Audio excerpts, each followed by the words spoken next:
Hello students, अगोदरच्या लेक्चरमध्ये आपण महिला उद्योजक म्हणजे काय, महिला उद्योजकांच्या विकासामध्ये येणारे अडथळे असतील किंवा त्यांचा जो मर्यादित विकास होतो त्याची कारणे कोणती आहेत, त्याचबरोबर महिला उद्योजकांच्या विकासासाठी कोणत्या कोणत्या उपाययोजना केल्या जातात याचा स्टडी आपण केला आहे. हे आपण पॉईंट्स पाहिले.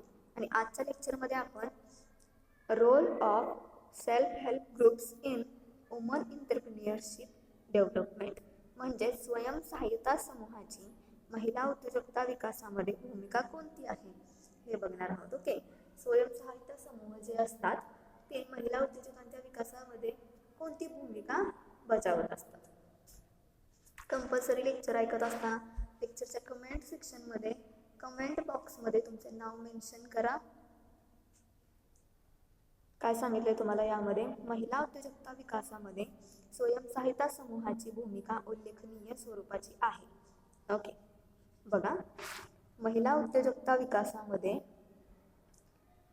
स्वयंसहाय्यता समूहाची भूमिका उल्लेखनीय आहे. ओके, कारण महिला उद्योजक ह्या मोठ्या प्रमाणात स्वयंसहाय्यता समूहाद्वारे विकसित होताना दिसत आहे. स्वयंसहाय्यता समूह म्हणजे सेल्फ हेल्प ग्रुप, जसे की छोटे छोटे बचत गट आहेत बघा महिलांचे, त्या बचत गटामधून महिलांनी त्यांचा स्वतःचा विकास मोठ्या प्रमाणात केलेला आपल्याला दिसून येत असतो. ओके, त्यानंतर भारतामध्ये स्वयंसहाय्यता समूहाची संकल्पना 1986 ते 87 मध्ये केंद्र सरकारतर्फे मांडण्यात आली. लक्षात घ्या, तुम्हाला MCQ ला विचारलं जाऊ शकतं. भारतामध्ये स्वयंसहाय्यता समूहाची संकल्पना 1986 ते 87 मध्ये केंद्र सरकारतर्फे मांडण्यात आली होती. ओके, त्यामध्ये महिला स्वयंसहाय्यता समूहांना अधिक प्रेरणा अधिक प्रोत्साहन देण्याचे धोरण हे स्वीकारण्यात आले. बघा, ज्या वेळेला महिलांसाठी स्वयंसहाय्यता समूहाची संकल्पना मांडली गेली त्यावेळेला त्या स्वयंसहाय्यता समूहाच्या संकल्पनेमध्ये महिलांना जास्तीत जास्त प्रमाणात प्रोत्साहन देणे, त्यांना प्रेरणा देणे हे धोरण स्वीकारण्यात आलं. ओके, वस्तुतः काय झाले, बांगलादेशातील नामवंत सामाजिक कार्यकर्ते, बघा, बांगलादेशातील नामवंत सामाजिक कार्यकर्ते मोहम्मद युनूस यांनी सर्वप्रथम स्वयंसहाय्यता समूहाची संकल्पना मांडली. लक्षात घ्या, तुम्हाला MCQ ला विचारलं जाऊ शकतं. पहिली स्वयंसहाय्यता समूहाची संकल्पना कोणी मांडली, तर आन्सर असेल सामाजिक कार्यकर्ते मोहम्मद युनूस. ओके, काय सांगितलंय, बांगलादेशातील नामवंत सामाजिक कार्यकर्ते मोहम्मद युनूस यांनी सर्वप्रथम स्वयंसहाय्यता समूहाची संकल्पना ही मांडली. ओके, त्यामध्ये त्यांनी लघुतम कर्ज पुरवठ्याची मायक्रो फायनान्सिंगची कल्पना सुद्धा मांडून विकसित केली. ज्या वेळेला त्यांनी सर्वप्रथम स्वयंसहाय्यता समूहाची संकल्पना मांडली त्यावेळेला त्यांनी लघुतम कर्ज पुरवठा, कमी प्रमाणात कर्ज पुरवठा, ओके, छोट्या लहान जे उद्योग आहेत लघु उद्योग त्यांना कर्ज पुरवठा, मायक्रो फायनान्सिंगची कल्पना सुद्धा मांडली आणि त्या मायक्रो फायनान्स कल्पनेचा विकास केला. ओके, त्याच धर्तीवर त्याच बेसिसवर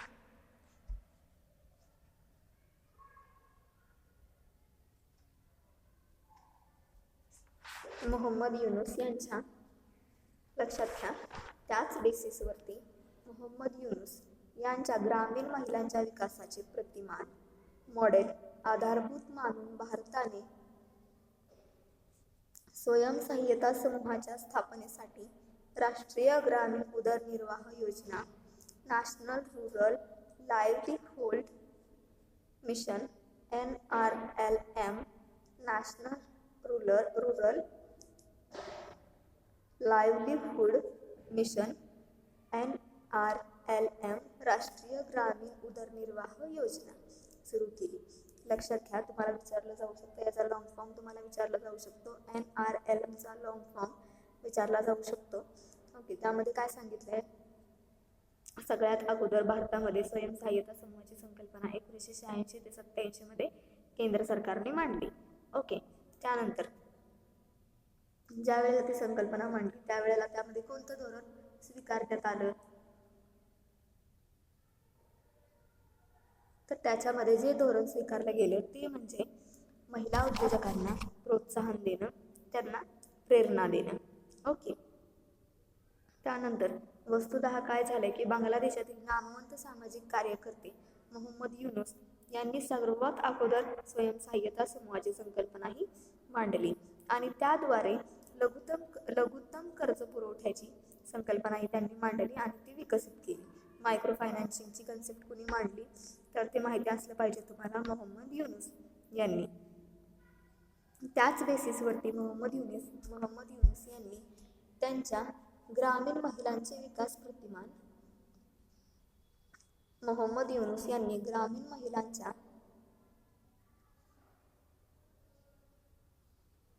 विकासाचे प्रतिमान आधारभूत मानून भारताने स्वयंसहाय्यता समूहाच्या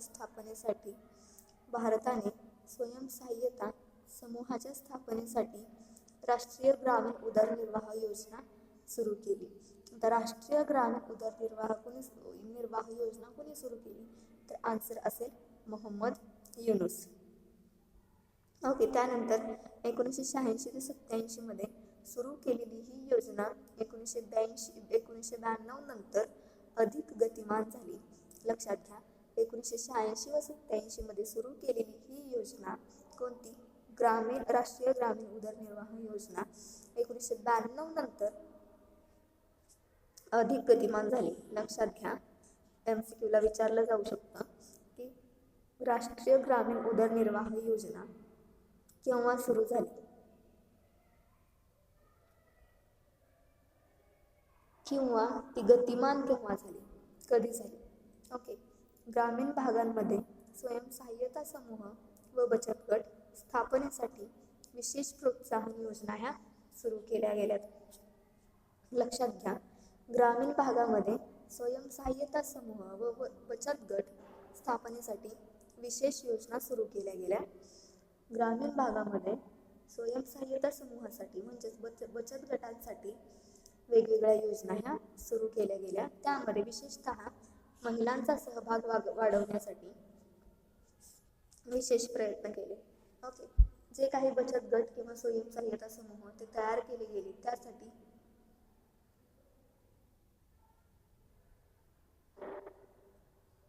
त्यामध्ये महिला वाढवण्यासाठी विशेष प्रयत्न केले गेले.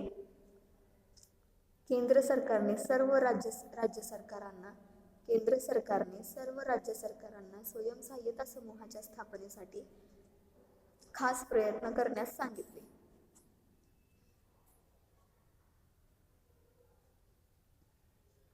केंद्र सरकारने सर्व राज्य सरकारांना स्वयंसहाय्यता समूहाच्या स्थापनेसाठी खास प्रयत्न करण्यास सांगितले. राष्ट्रीय ग्रामीण उदरनिर्वाह अंतर्गत ग्रामीण भागांमध्ये स्वयंसहाय्यता समूह स्थापन करण्यात आले असून राष्ट्रीय ग्रामीण उदरनिर्वाह योजनेअंतर्गत ग्रामीण भागामध्ये स्वयंसहाय्यता समूह स्थापन करण्यात आले. ओके. लक्षात घ्या, राष्ट्रीय ग्रामीण उदरनिर्वाह योजनेअंतर्गत तुम्हाला हे MCQ ला विचारलं जाऊ शकतं एक्झाममध्ये. राष्ट्रीय ग्रामीण उदरनिर्वाह योजनेअंतर्गत ग्रामीण भागामध्ये स्वयंसहाय्यता समूह स्थापन करण्यास सुरुवात झाली. ओके.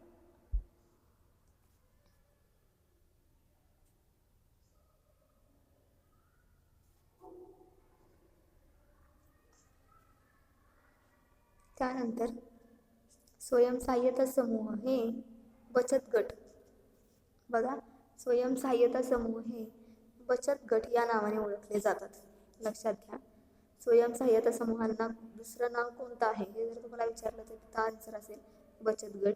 त्यानंतर महाराष्ट्रामध्ये सुद्धा ग्रामीण महिलांना अधिक प्रोत्साहन देऊन महिला बचत गटांची म्हणजेच स्वयंसहाय्यता समूहाची स्थापना झालेली दिसून येत असते. लक्षात घ्या, महाराष्ट्रामध्ये सुद्धा ग्रामीण महिलांना अधिक प्रोत्साहन देऊन महिला बचत गटाची म्हणजे स्वयंसहाय्यता समूहाची स्थापना झालेली दिसून येत असते. या योजनेमुळे महिलांना उद्योजकता विकासाला खूपच चालना मिळाली आहे. या योजनेमुळे महिला उद्योजकता विकासाला खूप चालना मिळाली आहे. ज्या काही स्वयंसहाय्यता समूहाची स्थापना केली जाते त्यामुळे काय झालं, महिला उद्योजकांच्या विकासाला चालना मिळाली. स्वयंसहाय्यता समूहातील महिला सदस्य हे 20 रुपये ते 150 रुपये दररोज बचत करून त्या भांडवलातून अतिलघुत्तम व्यवसाय मायक्रो बिझनेस अतिलघुत्तम व्यवसाय सुरू करतात.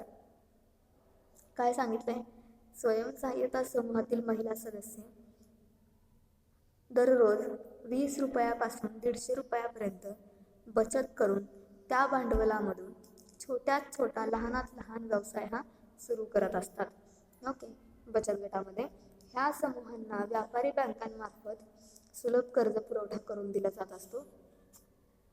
ज्या काही मायक्रो फायनान्स कंपन्या असतील किंवा व्यापारी बँका असतील, त्या बँका या महिला बचत गटांना भांडवल उपलब्ध करून देत असतात, कर्ज पुरवठा या उपलब्ध करून देत असतात.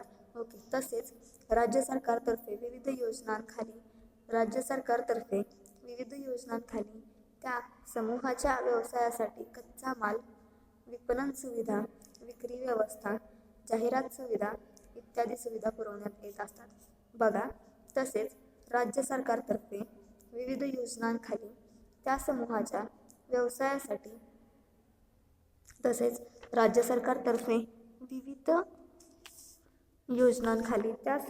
व्यवसायासाठी लागणारा कच्चा माल, त्यासाठी लागणारा विपणनाच्या सुविधा, मार्केटिंगच्या ज्या सर्व्हिसेस आहेत त्यानंतर विक्रीची व्यवस्था, त्या समूहाच्या व्यवसायासाठी विक्रीची व्यवस्था, जाहिरातीची सुविधा हे पुरवण्यात येत असतात.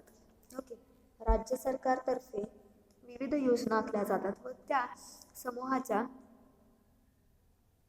व्यवसायासाठी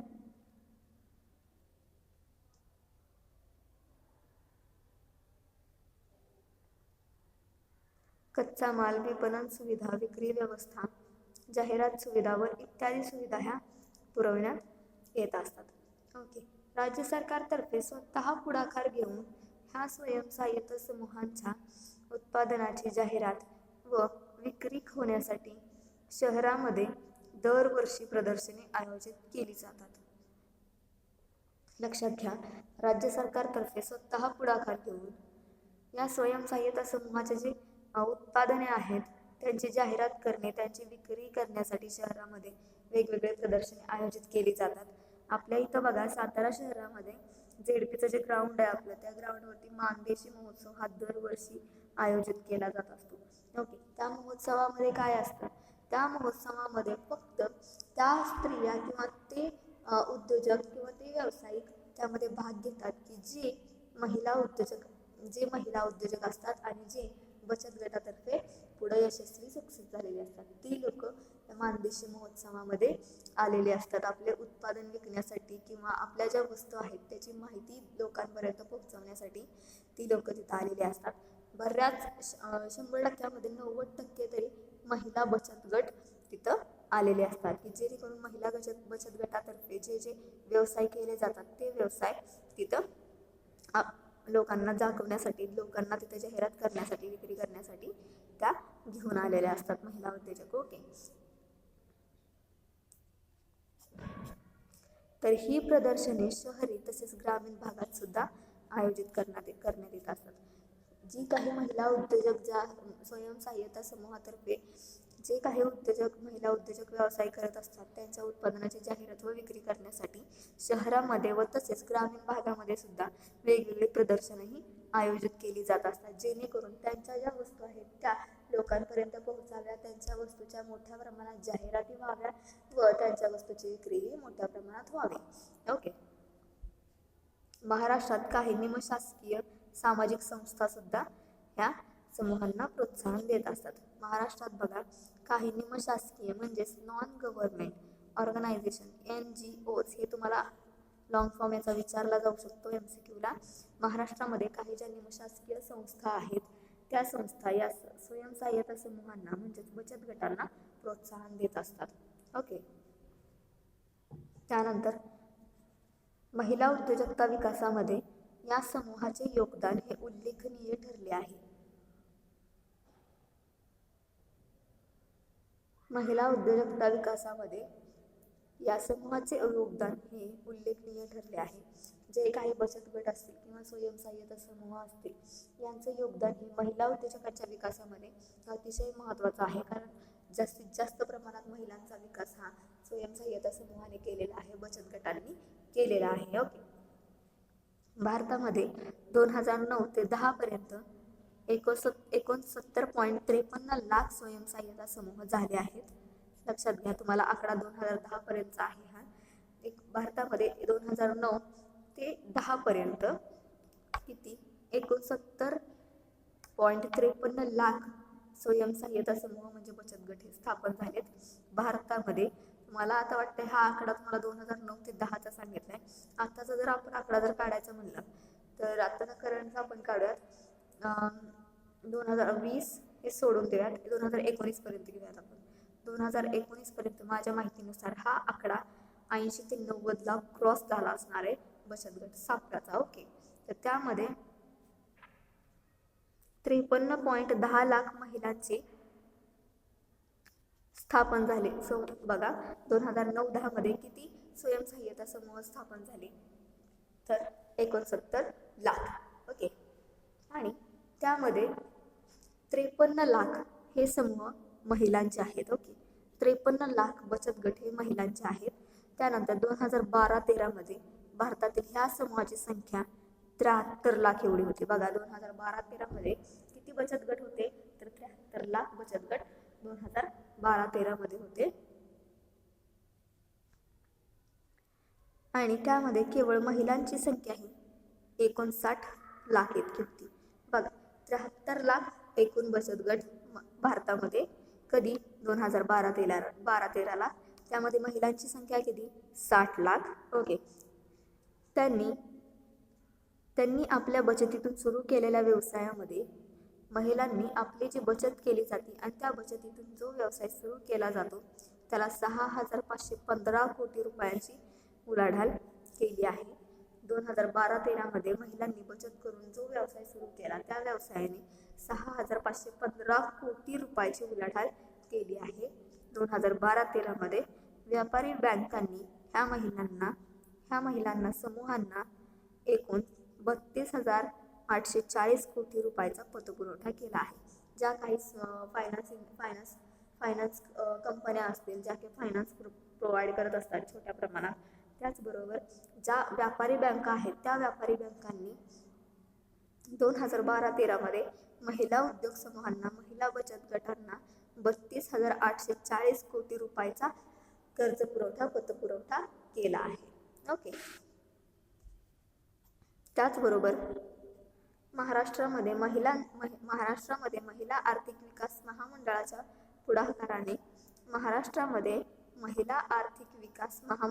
पुढाकाराने तेजस्विनी महाराष्ट्र ग्रामीण महिला सबलीकरण कार्यक्रम 2007 मध्ये सुरू करण्यात आला व त्याद्वारे महिलांच्या स्वयंसहाय्यता समूहांना सक्रिय व सर्व प्रकारचे प्रोत्साहन देण्यात आले. लक्षात घ्या, महाराष्ट्रामध्ये महिला आर्थिक विकास महामंडळाच्या पुढाकाराने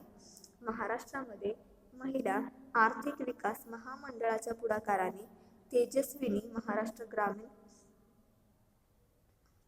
महाराष्ट्र ग्रामीण महिला सबलीकरण कार्यक्रम 2007 मध्ये सुरू करण्यात आला होता. ओके. महिलांचा आर्थिक विकास व्हावा यासाठी महामंडळानं पुढाकार घेऊन महिलांच्या सबलीकरणासाठी 2007 मध्ये कोणता कार्यक्रम आयोजित केला होता तर तो असणार आहे तेजस्विनी. लक्षात घ्या, तुम्हाला MCQ विचारलं जाऊ शकतं. त्याद्वारे महिलांचा स्वयंसहाय्यता समूहांना, बचत गटांना प्रोत्साहन देण्यात आले. ओके. त्यानंतर 2010-11 मध्ये महाराष्ट्रातील 12,243 खेड्यांमध्ये, लक्षात घ्या काय सांगितले, 2010-11 मध्ये महाराष्ट्रातील 2010-11 मध्ये महाराष्ट्रातील 12,243 खेड्यांमध्ये 61,072 महिला समूह कार्यरत आहेत. काय सांगितले, महाराष्ट्रातील 12,243 खेडे आहेत महाराष्ट्रात आणि त्या खेड्यांमध्ये 61,072 महिला या बचत गटामध्ये काम करतात किंवा बचत गट आहेत त्या महिलांचे. ओके, आज महाराष्ट्रामध्ये ही आकडेवारी लक्षात ठेवा. तुम्हाला MCQ जास्तीत जास्त प्रमाणात ही आकडेवारीच येणार आहे, मी आत्ताच सांगते.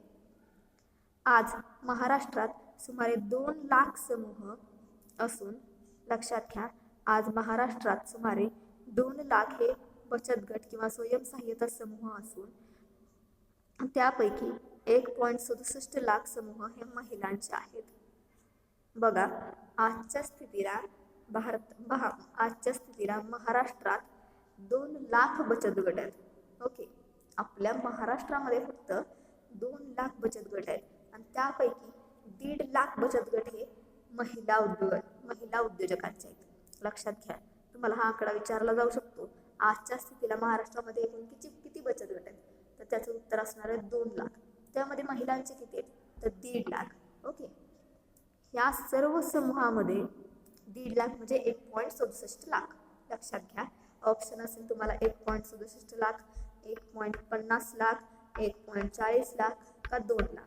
याचं उत्तर असणार आहे, तुम्ही 1.5 लाख न लिहिता 1.67 लाख हे आन्सर तुम्ही टिक मार्क करायचे MCQ मध्ये.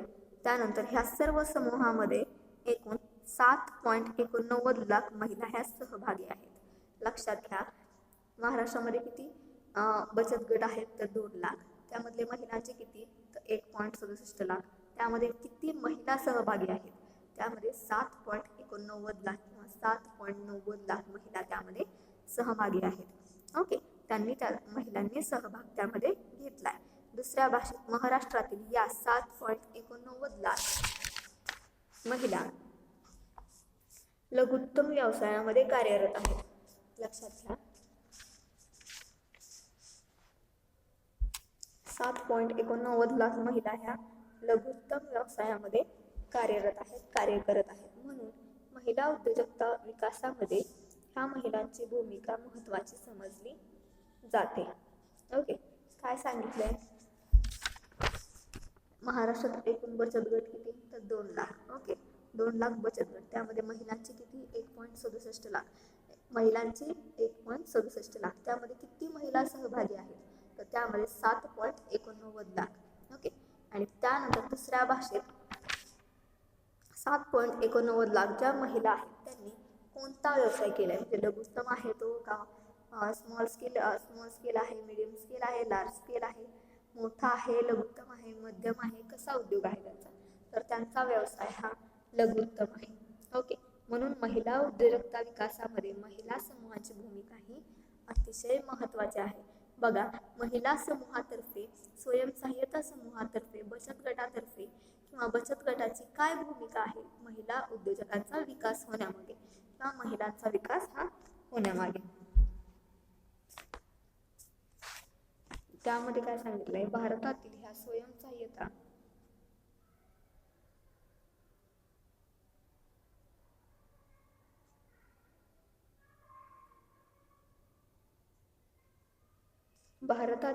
स्वयंसहाय्यता समूहाच्या माध्यमातून महिलांना रोजगार मिळाला असून, लक्षात घ्या काय सांगितलंय, भारतामध्ये स्वयंसहाय्यता समूहाच्या माध्यमातून महिलांना रोजगार प्राप्ती झाली आहे. त्यामधून त्यांचा आर्थिक विकास झालाय. ओके, महिलांना रोजगार प्राप्ती झाली, महिलांचा आर्थिक विकास झाला, म्हणजेच महिला आर्थिक सबलीकरण झाले महिलांचं. शासकीय प्रोत्साहन, सुलभ पतपुरवठा, बाजारपेठ उपलब्धता, विपणनाच्या सोयी, शासकीय पाठबळ इत्यादीमुळे महिला उद्योजकांच्या विकासाला गती मिळाली. लक्षात ठेवा, MCQ ला विचारलं जाऊ शकतं, महिला उद्योजकांच्या विकासाला गती का मिळाली, तर शासनाचा असणारा प्रोत्साहन, सुलभ असणारा पतपुरवठा, बाजारपेठांची असणारी उपलब्धता, विपणनाच्या सोयी, शासकीय पाठबळ यामुळे महिला उद्योजक विकासाला त्यांच्या गती मिळाली आहे. ओके, ह्या स्वयंसहाय्यता समूहातील महिलांचा आत्मविश्वास वाढला असून बचत गटामधील ज्या महिला आहेत त्यांचा आत्मविश्वास वाढला आहे. त्यामध्ये यशप्राप्तीची भावनाही वाढीस लागली आहे. उद्योजकता विकासासाठी लागणारे नेतृत्व, निर्णय क्षमता, आर्थिक क्षमता, विपणन नियोजन इत्यादी गुणांचा सुद्धा विकास महिलांमध्ये झालेला दिसून येत असतो. ओके, त्यानंतर स्वयंसहाय्यता समूहाच्या माध्यमाने म्हणजेच बचत गटांच्या माध्यमाने त्यांना विविध व्यवसाय करण्याची संधी प्राप्त होऊन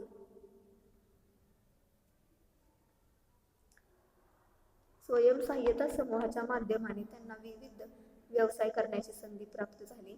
बचत गटाच्या माध्यमाने महिलांना विविध व्यवसाय करण्याची संधी प्राप्त झाली. त्यामुळे काय झालं की उद्योजकतेला अधिक प्रेरणा मिळाली, उद्योजकता अधिक प्रोत्साहाने विकसित होऊ लागली. ओके, तात्पर्य काय आहे? भारतातील स्वयंसहाय्यता समूहामुळे महिला उद्योजकता विकासाला निश्चितपणेच गती मिळाली असल्याने त्या समूहांची भूमिका ही महत्त्वाची आहे. ओके, तात्पर्य काय आहे? भारतामध्ये बचत गटांतर्फे महिला उद्योजकता विकासाला निश्चितपणेच गती मिळाली आहे आणि